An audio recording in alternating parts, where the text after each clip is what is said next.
ఆశలు ఉన్నాయి. వీళ్ళ ప్రభుత్వం కొనసాగితే ఎమ్మెల్సీ కనుక కాంగ్రెస్ పార్టీ గెలిస్తే మాకు న్యాయం జరుగుతుందని చెప్పి ఆ రోజు జియో 46 బాధితులు గ్రూప్ 1 అవునా ఏం సమాధానం చెప్తారు మీరు? ఈరోజు కొంతమంది నిరుద్యోగులను వాడుకొని ఎమ్మెల్యే లైన్లు, ఎంపీ లైన్లు, ఎమ్మెల్సీ లైన్లు, వాళ్ళ సమాధానం ఏందని నేను అడుగుతా ఉన్నా.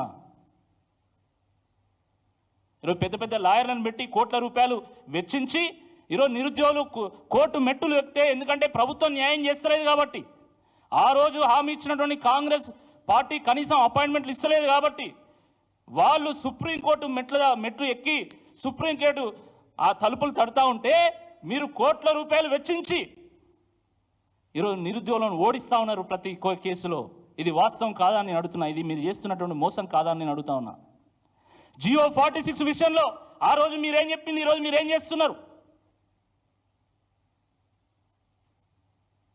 బీసీ కులగణన గురించి మాట్లాడతారు వీళ్ళు, పెద్ద పెద్ద ఉపన్యాసాలు ఇస్తారు, లెక్చర్లు దంచుతారు అసెంబ్లీలలో. మరి జియో 29 విషయంలో సామాజిక న్యాయానికి మీరు ఎందుకు అడ్డుపడుతున్నారని నేను అడుగుతున్నా. జియో 29 తీసుకొచ్చి ఈరోజు ఓపెన్ కేటగిరీలో ఎస్సీ, ఎస్టీ, బీసీలు పోటీ పడకుండా చేసి వాళ్ళ గొంతు నొక్కి వాళ్ళని సర్వనాశనం చేస్తున్నది వాస్తవం కాదని నేను అడుగుతా ఉన్నా. మరి అలాంటప్పుడు జియో 29 మీరు ఎట్లా సమర్థిస్తారు? జియో 55ని ఎందుకు కొట్టేస్తారు? జియో 29 వల్ల ఈరోజు జాబులు కోల్పోతున్నటువంటి ఈ బీసీ, ఎస్సీ, ఎస్టీ అభ్యర్థులకు మీరు ఇచ్చేటువంటి సమాధానం ఏందని చెప్పి ఈ సందర్భంగా అడుగుతా ఉన్నాను. ఈ ప్రభుత్వం ఎంత ఘోరం అంటే ఇతరట, surveying is a technical job, సాంకేతిక పరిజ్ఞానంతో కూడుకున్నటువంటి ఉద్యోగం అది. విఆర్ఓని తీసుకొచ్చి నువ్వు వాడు పాయింట్ పెట్టమంటే ఆయన పెడతాడు. ఆయనకి ఏం తెలుస్తుంది? విఆర్ఓ పని విఆర్ఓ చేయాలి, సర్వేయర్ పని సర్వేయర్ చేయాలి. కానీ ఏం చేస్తున్నారు? ఈరోజు డిప్యూటీ సర్వేయర్ పోస్టులో విఆర్ఓని తీసుకొచ్చి పెడతారట. ఇప్పుడు తీసుకొచ్చి పెట్టి మళ్ళీ అవి మేమే ఇచ్చినాం ఇప్పుడు ఉద్యోగాలు. ఈ రాష్ట్రంలో 12,000 మంది విఆర్ఓలు కావాలి. దమ్ముంటే 12,000 మంది విఆర్ఓలకు నువ్వు నోటిఫికేషన్ ఇయ్యి. పాత విఆర్ఓలు ఆల్రెడీ వేరే వేరే డిపార్ట్మెంట్లో రిక్రూట్ అయ్యి లేదా? ఇప్పుడు వాళ్ళని తీసుకొచ్చి నువ్వు మళ్ళీ విఆర్ఓ పొజిషన్లో పెడితే ఏ డిపార్ట్మెంట్ నుండి వాళ్ళని తీసుకొచ్చినా కూడా మళ్ళీ ఆ డిపార్ట్మెంట్లో అయితే ఖాళీ ఏర్పడుతుంది కదా. మరి దాని నోటిఫికేషన్ సంగతి ఏంది? ఆ ఖాళీలు ఏర్పడినప్పుడు అక్కడ నువ్వు మళ్ళీ కొత్తగా నోటిఫికేషన్ ఇచ్చేది. ఇప్పుడు విఆర్ఓలకే నువ్వు కొత్తగా నోటిఫికేషన్ ఇవ్వచ్చు కదా. ఈ 12,000 విఆర్ఓ పోస్టులకు తక్షణమే నోటిఫికేషన్ విడుదల చేయాల్సిందే. ఈ సందర్భంగా బీఆర్ఎస్ పక్షాన మేము డిమాండ్ చేస్తూ ఉన్నాం. అదేవిధంగా సర్వేయర్ పోస్టులలో బీటెక్ సివిల్ చదివినటువంటి వాళ్ళని కానీ, సివిల్ డిప్లొమా చేసినటువంటి వాళ్ళని కానీ, డ్రాఫ్ట్మెన్ చేసినటువంటి వాళ్ళని కానీ వాళ్ళతోని దీన్ని భర్తీ చేయాలి. కానీ విఆర్ఓలతో ఎట్టి పరిస్థితుల్లో భర్తీ చేయొద్దు అని చెప్పి ఈ సందర్భంగా మేము కోరుతా ఉన్నాము. ఇక నిన్న మొన్న మీకు తెలుసు, విద్యుత్ సౌదా దగ్గర ఏఈగా రిక్రూట్ కావాల్సినటువంటి వాళ్ళు ధర్నా చేసిన మొన్న.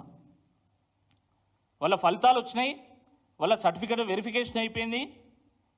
ఇక రేపో ఎల్లుండో నియామక పత్రం ఇస్తామని చెప్పి ఇప్పుడు 100 రోజుల నుంచి వాళ్ళకి నియామక పత్రం ఇవ్వలే. నిన్న మొన్న మేము మాట్లాడితే ఇప్పుడు మళ్ళా 6వ తారీఖు వాళ్ళని పిలుస్తానట. అంటే బీఆర్ఎస్ పార్టీ మాట్లాడితే తప్ప ఈరోజు ప్రభుత్వానికి సోయి లేదు. అది నిరుద్యోగుల పక్షానైనా, రైతుల పక్షానైనా, కార్మికుల పక్షానైనా, మహిళల పక్షానైనా, విద్యార్థుల పక్షానైనా బీఆర్ఎస్ పార్టీ మాట్లాడితే తప్ప ఈరోజు ప్రభుత్వానికి సోయి రావడం లేదు. సెల్ఫ్ డిక్లరేషన్ చేయాలట రైతు బంధుకు. రైతు అనే వ్యక్తి ఫస్ట్ రైతును అవమానించింది మీరు. అసెంబ్లీలో చర్చ పెట్టి ఎవరో దొంగలు ప్రభుత్వ సొమ్మును, ప్రజా సొమ్మును దగా చేస్తున్నట్టు, దోపిడీ చేస్తున్నట్టు మీరు రైతుల గురించి మీరు అసెంబ్లీలో చర్చ పెట్టి వాళ్ళని అవమానించింది. రైతులను అవమానితులను చేసిండు. ఇప్పుడు ఏం చేస్తున్నారు? రైతులు సెల్ఫ్ డిక్లరేషన్ చేయాలి. ఏ రైతు అయినా కూడా పత్తి వేసినా కూడా నేను 2 పంటలు వేస్తున్నా అని చెప్తాడు. మిర్చి వేసినా కూడా నేను 2 పంటలు వేస్తున్నా అని చెప్తాడు. ఆశతో నేను 2 పంటలు నేను వేసుకుంటున్నా కాబట్టి నాకు 2 పంటలకు మీరు రైతు బంధు ఇవ్వాలంటాడు, రైతు భరోసా ఇవ్వాలంటాడు. కాబట్టి ఇప్పుడు మీరు సెల్ఫ్ డిక్లరేషన్ తీసుకొని రైతును దొంగని చేసి కాంగ్రెస్ పార్టీ నాయకులు చెప్పు చేతుల్లో ఉంచుకొని అవసరమైనప్పుడు నువ్వు తప్పు రాసిచ్చిన వాటి నీ మీద కేసు పెడతా, నేను జైలు పాలు చేస్తా అని చెప్పేసి వాళ్ళని జైలు పాలు చేసేటువంటి కుట్ర కాదా ఇది? వాస్తవం కాదా? కాబట్టి ఈ రకమైనటువంటి మోసాలకు ప్రభుత్వం పాల్పడుతున్నది. తక్షణమే ప్రభుత్వము యూపీఎస్సీ మాదిరిగా 2025కు గాను డేట్సు జాబ్స్తో కూడుకున్నటువంటి ఒక క్యాలెండర్ను రిలీజ్ చేయాల్సిందే ఈ సందర్భంగా మేము డిమాండ్ చేస్తూ ఉన్నాము. మీరు ఇచ్చినటువంటి 2 లక్షల ఉద్యోగాల హామీని కనీసం 2025లో అయినా నెరవేర్చాల్సిందిగా దానికి తగ్గట్టుగానే జాబ్ క్యాలెండర్ విడుదల చేయాల్సిందిగా ఈ సందర్భంగా మేము డిమాండ్ చేస్తున్నాం. అదేవిధంగా మరి సర్వేయర్స్ పోస్ట్లో సివిల్ ఇంజనీర్స్నే సివిల్ డిప్లొమా డ్రాఫ్ట్మెన్స్తోనే నింపాల్సిందిగా డిమాండ్ చేస్తున్నాము. అదేవిధంగా జీవో 29 విషయంలో మేము తప్పు చేసినాము, మీ సామాజిక న్యాయానికి కట్టుబడి ఉన్నామని చెప్పి మీరు ఇప్పటికైనా మీరు ఒక ప్రకటన చేయాలి.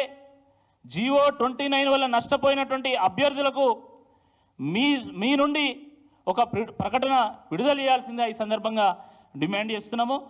తప్పకుండా మాకు నమ్మకం ఉన్నది, కనీసం ఈ సంవత్సరం అయినా నిరుద్యోగులకు న్యాయం చేస్తారని, నిరుద్యోగులకు కావాల్సినటువంటి నోటిఫికేషన్లు అవన్నీ విడుదల చేస్తారని మేము నమ్ముతున్నాం. లేదంటే తప్పకుండా మేము బీఆర్ఎస్ పార్టీ పక్షాన మేము నోటిఫికేషన్ ఇస్తాం. రాబోయేటువంటి స్థానిక సంస్థల ఎన్నికల్లో అది సర్పంచ్ ఓట్లు కానీ, ఎంపీటీసీ కానీ, జెడ్పీటీసీ కానీ, మున్సిపల్ ఎన్నికల్లో కానీ మేమే నోటిఫికేషన్ ఇస్తాం. కాంగ్రెస్ పార్టీని బొందబెట్టండి అని చెప్పేసి యువతకు పిలుపునిచ్చేటువంటి ఒక నోటిఫికేషన్ మేము విడుదల చేస్తాం, జాగ్రత్త అని చెప్పి ఈ సందర్భంగా హెచ్చరిస్తున్నాం. క్వశ్చన్స్ ఉంటే అడగచ్చు.